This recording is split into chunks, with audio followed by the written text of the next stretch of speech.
tahu nggak sih kalau perusahaan itu nggak hanya dituntut untuk mencari keuntungan aja, tapi juga untuk peduli terhadap masyarakat dan lingkungannya. Nah, inilah yang disebut dengan Corporate Social Responsibility atau disebut dengan CSR.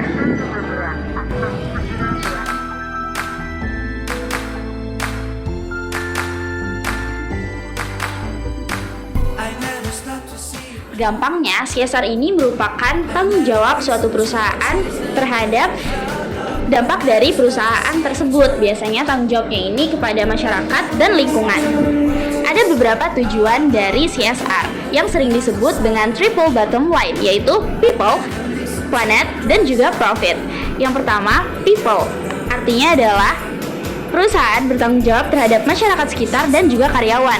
Yang kedua adalah planet, yaitu perusahaan berusaha semaksimal mungkin untuk tidak merusak lingkungan. Nah, yang ketiga adalah profit, yaitu perusahaan tetap mencari keuntungan untuk keberlanjutan perusahaan tersebut. Jadi, CSR bukan hanya soal memberi donasi, tetapi juga cara perusahaan untuk berbisnis dengan hati, menciptakan keseimbangan antara keuntungan, manusia, dan juga bumi. Karena bisnis yang baik adalah bisnis yang membawa kebaikan untuk semua. Prinsip CSR adalah pedoman yang menjadi dasar bagi perusahaan dalam menjalankan kegiatan bisnisnya agar tidak hanya berfokus kepada profit tetapi juga memperhatikan lingkungan dan manusia. Yang pertama ada sustainability, di mana perusahaan harus memastikan bahwa kegiatan bisnisnya tidak merusak lingkungan dan sumber daya alam agar nantinya dapat terus dimanfaatkan oleh generasi mendatang. Yang kedua ada akuntabilitas, di mana perusahaan diwajibkan untuk bertanggung jawab terhadap dampak sosial dan lingkungan dari kegiatan bisnisnya. Yang ketiga ada transparansi. Kegiatan dan kebijakan CSR harus dilakukan secara terbuka, terutama kepada pihak-pihak yang terdampak. Yang keempat ada behavior.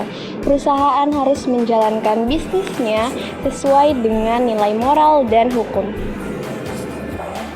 CSR punya dasar hukum yang kuat di Indonesia. Yang pertama ada Undang-Undang Nomor 40 Tahun 2007 tentang perseroan terbatas yang menjelaskan bahwa perusahaan diwajibkan untuk melaksanakan CSR bagi perusahaan yang berkaitan dengan sumber daya alam. Yang kedua ada Peraturan Pemerintah Nomor 47 Tahun 2012 yang menjelaskan pelaksanaan pelaporan dan evaluasi CSR sebagai bagian dari kewajiban hukum perusahaan. CSR memiliki 3 bidang utama. Yang pertama ada bidang sosial. Bidang ini fokus pada peningkatan kesejahteraan dan kualitas hidup masyarakat. Contoh kegiatannya di pendidikan ada program beasiswa dan pembangunan sekolah maupun perpustakaan. Di kesehatan ada pengobatan gratis dan donor darah. Di pemberdayaan masyarakat ada pelatihan keterampilan dan pembentukan kelompok usaha masyarakat. Di bantuan sosial ada bantuan untuk korban bencana alam dan pemberian sembako untuk masyarakat miskin. Yang kedua, ada bidang lingkungan. Di sini kita fokus pada pengelolaan lingkungan dan pelestarian lingkungan agar kegiatan bisnis tidak merusak alam. Contohnya ada penghijauan, ada pengelolaan limbah dan konservasi energi. Yang bidang ketiga adalah bidang ekonomi. Di sini kita fokus untuk mengajak masyarakat untuk berkembang dengan perusahaan. Yang pertama adalah pemberian lapangan pekerjaan sekaligus pelatihan.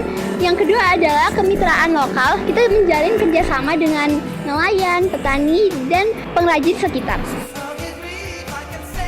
CSR memiliki berbagai strategi. Strategi yang pertama adalah strategi yang berbasis kebutuhan masyarakat, di mana program ini akan menyesuaikan kebutuhan masyarakat sekitar. Strategi yang kedua adalah kemitraan. Jadi, perusahaan akan bekerja sama dengan pemerintah atau komunitas. Strategi yang ketiga adalah strategi bisnis berkelanjutan, di mana program CSR akan sejalan dengan strategi bisnis suatu perusahaan. Tahapan implementasinya yang pertama adalah identifikasi kebutuhan. Perusahaan meriset dulu kebutuhan masyarakat di sekitarnya. Yang kedua adalah pelaksanaan. Sebelum pelaksanaan, melakukan perencanaan terlebih dahulu untuk mengukur anggaran, sasaran, dan tujuan program ini. Kemudian perencanaan, kemudian evaluasi untuk mengukur hasil dan dampaknya, kemudian laporan CSR. 3 model atau cara pendekatan CSR adalah yang pertama shared value, di mana perusahaan mencari keuntungan sambil membantu masyarakat. Yang kedua ada triple bottom line, di mana perusahaan akan fokus menyeimbangkan aspek ekonomi, sosial, dan lingkungan. Yang ketiga ada community development, di mana perusahaan akan fokus pada kemandirian masyarakat. Terus, emang CSR ada manfaatnya? Ada banget dong. Bagi perusahaan, CSR memberikan keuntungan jangka panjang, yaitu membangun reputasi positif di mata publik. Bagi masyarakat, seringkali program CSR membantu masyarakat melalui pendidikan, kesehatan, dan pemberdayaan ekonomi, seperti memberikan pelatihan keterampilan, beasiswa, dan juga bantuan usaha kecil. Nah, untuk lingkungan, CSR berperan penting dalam menjaga kelestarian sumber daya alam. Saat ini banyak banget loh perusahaan yang melakukan program penanaman pohon, pengelolaan limbah, dan juga penggunaan energi terbarukan. Nah, sekarang saya ada di salah satu perusahaan yang sudah menerapkan CSR di Indonesia, yaitu Telkom Indonesia. Telkom Indonesia ini sudah menerapkan CSR bentuknya sebagai program CSR Telkom Indonesia yang berfokus pada pendidikan inklusif melalui bantuan AND atau Application Network Device di 71 sekolah luar biasa atau SLB di seluruh Indonesia. Nah, melalui program ini, Telkom menyediakan perangkat komputer, jaringan internet, dan aplikasi belajar mengajar, pembelajaran digital seperti pijar sekolah untuk mendukung proses belajar mengajar siswa luar biasa yang berkebutuhan khusus. Program ini bertujuan untuk memperluas akses pendidikan digital yang setara dan inklusif sesuai dengan poin SDGs. Sayangnya, CSR tidak selalu dijadikan dampak positif loh teman-teman. Ada beberapa tantangan dan konflik yang terjadi dalam program CSR. Yang pertama, CSR selalu dijadikan sebagai alat bantu promosi atau greenwashing, yang dimana perusahaan terlihat hijau di luar namun aslinya pencitraan di dalam. Misalnya seperti membuat kampanye tentang peduli lingkungan, tapi aslinya mencemari lingkungan. Kedua, kurangnya transparan dan berkelanjutan. Banyak program CSR yang hanya digunakan untuk satu kali pakai, seperti laporan yang kurang jelas dan dampak panjang yang berkelanjutan bagi masyarakat sekitar. Ketiga, konflik antara kepentingan bisnis dan sosial. Ketika kita harus memilih antara keuntungan dan tanggung jawab sosial, seringkali yang dipilih hanyalah keuntungan. Jadi, CSR yang baik bukan hanya soal citra, tapi komitmen nyata, transparan, dan berkelanjutan. Karena tanggung jawab sosial sejatinya bukan hanya untuk slogan, tapi kerja nyata dan bukti nyata. Jadi, dapat disimpulkan bahwa CSR itu bukan cuma soal citra atau promosi, tapi tentang tanggung jawab nyata perusahaan terhadap manusia dan lingkungannya. Melalui prinsip keberlanjutan, akuntabilitas, dan etika, perusahaan bisa tumbuh tanpa merusak dan sukses tanpa meninggalkan siapapun di belakang.